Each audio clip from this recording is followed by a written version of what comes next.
An illustrated guide to the fascinating, the delicious, the deadly, and the strange. That is the description on the cover of this book, Mushrooming: The Joy of the Quiet Hunt.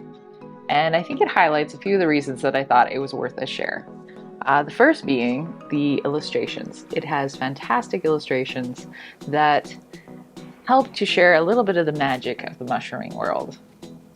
One of the interesting things about this book is that it's viewed through the lens of a Canadian artist who teamed up with an illustrator from Minnesota. And together, they have made this publication a visual treat.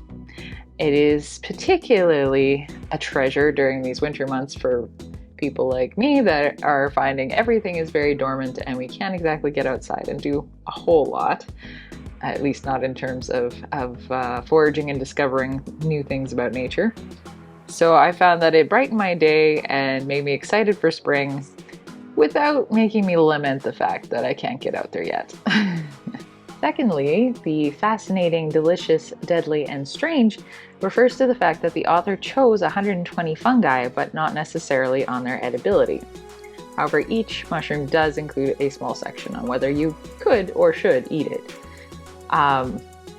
If you belong to any online mushroom groups, you probably are aware of the fact that there generally is a constant stream of, "Can I eat this?"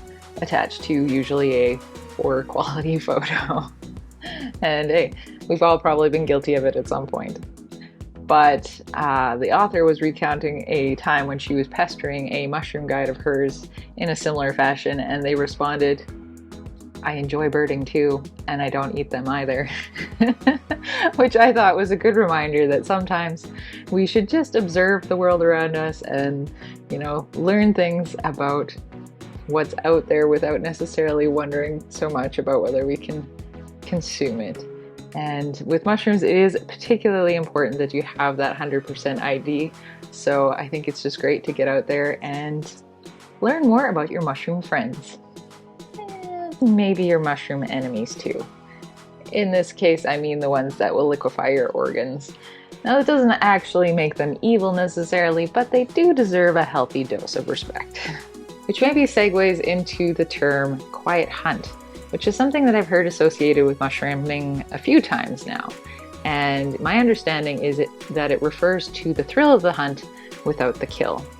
And that many people actually find that hunting for mushrooms is a more challenging hunt than if you were to hunt for wild game, because the mushrooms don't really give themselves away. And secondly, for those who are into mushroom hunting, I think there's a lot of guarded secrecy around their mushroom spots, so it's just a good idea for them to keep quiet about it.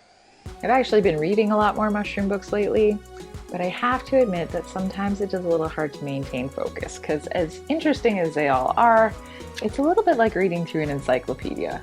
It can be overwhelming. There's so much interesting knowledge, but they're not exactly an easy to flow through kind of read. However, with this volume, it actually contains practical knowledge, fun facts, personal stories, and it makes for a very easy and engaging read for anyone. I also appreciate the quirky touches, like the section on devil-themed mushrooms that are slightly creepy, or the write-up on the Infinity Burial Suit, which is described as ninja pajamas that are embroidered with mushroom spores that will help return your body to the earth after you take that final dirt nap.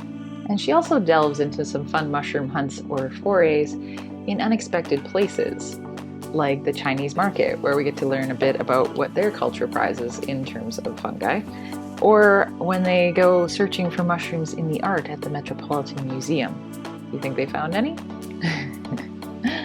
In summary, I think that it's a charming read for anyone who has a bit of curiosity in their spirit. Would you like to be buried in a mushroom suit? Let us know in the comments below. Till next time.